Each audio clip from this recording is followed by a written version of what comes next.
Il fut un temps où la religion et les sciences ont permis à la culture musulmane un essor exceptionnel.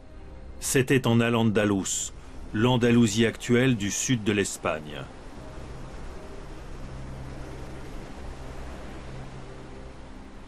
En 711, des troupes musulmanes venues d'Afrique du Nord abordent pour la première fois les côtes espagnoles. 80 ans seulement après la mort du prophète, l'empire de ses successeurs s'étend des frontières de la Chine à l'est jusqu'en Espagne à l'ouest. C'est sur la péninsule ibérique que fleurira la nouvelle culture maure d'Al-Andalus. L'arabe devient la langue du peuple et celle des savants. Grenade, Séville et Cordoue deviennent des centres culturels qui rivalisent en influence et en prestige avec Damas et Bagdad.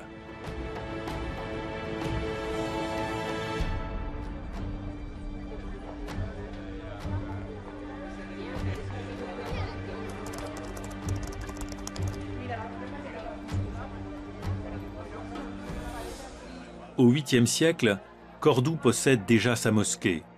Au cours de leurs règnes successifs, les souverains maures feront de la mesquita l'un des plus grands édifices religieux du monde.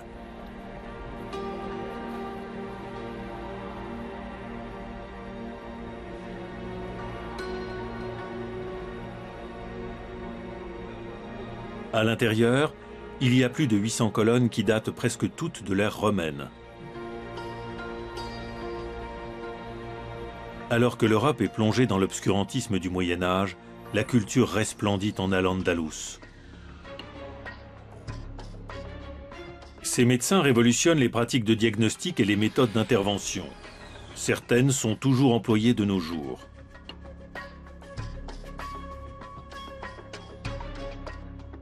Les morts connaissent déjà la circulation sanguine, 300 ans avant qu'un Anglais n'en revendique la découverte. Sans les acquis mathématiques et technologiques d'Al-Andalus, pas de Léonard de Vinci ni de Renaissance européenne. Les astronomes arabes sont sans pareil. Il leur faut déterminer exactement les heures de prière, la direction de la Mecque et les fêtes religieuses d'après le cours des astres. Les Maures perfectionnent aussi l'art de la navigation, permettant ainsi à Christophe Colomb de découvrir l'Amérique.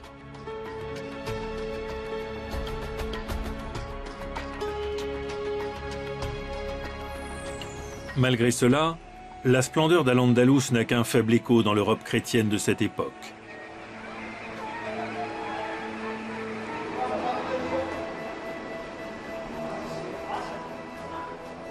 Aux yeux des chrétiens, l'épopée des croisades fait apparaître l'islam comme l'œuvre du démon. Seuls quelques observateurs curieux se risquent aux limites du monde connu.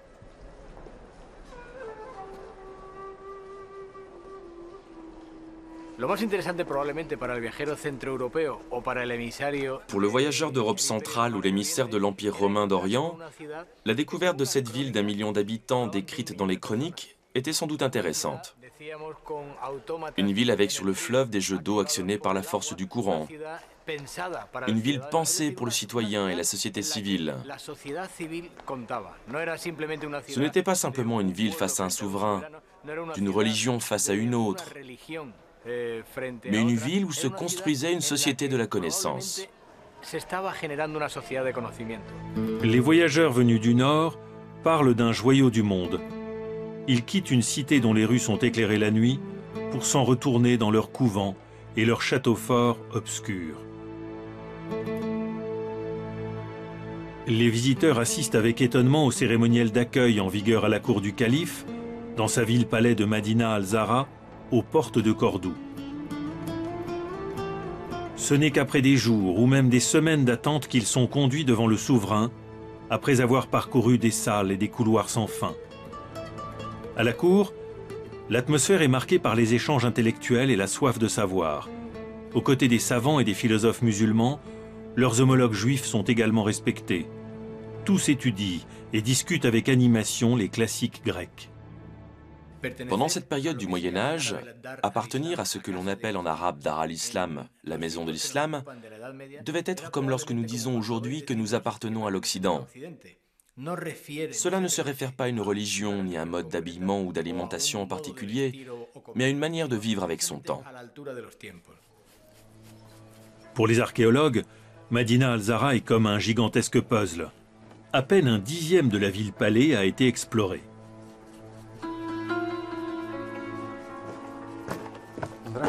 Les travaux de restauration sont fastidieux car la ville a été pillée pendant des siècles, puis utilisée comme carrière. Le déclin d'Al-Andalus commence dès l'année 1010. Des luttes de pouvoir au sein de la communauté musulmane ébranlent les fondements du califat. Des sectateurs musulmans d'Afrique du Nord s'opposent aux souverains libéraux d'Andalousie. Aux frontières du Nord, l'adversaire chrétien se renforce.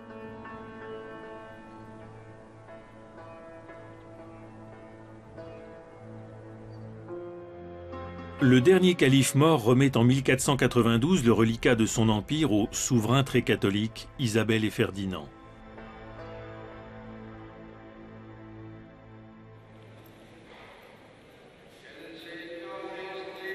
Les nouveaux maîtres rompent avec la tradition de coexistence pacifique des religions et décrètent la christianisation forcée.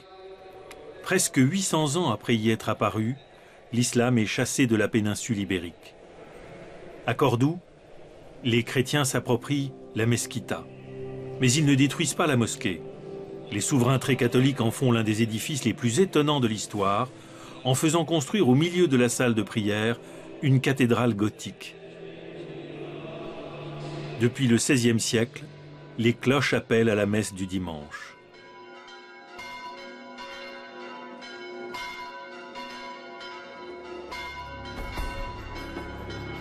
Mais le legs d'Al-Andalus n'a pas totalement disparu. C'est lui qui a permis la construction de l'Europe.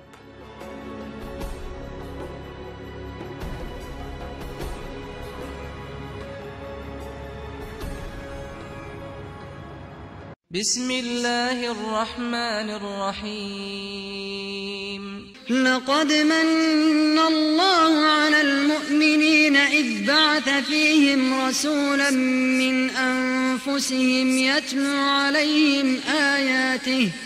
يتلو عليهم آياته ويزكيهم ويعلمهم الكتاب والحكمة وإن كانوا من قبل لفي ضلال مبين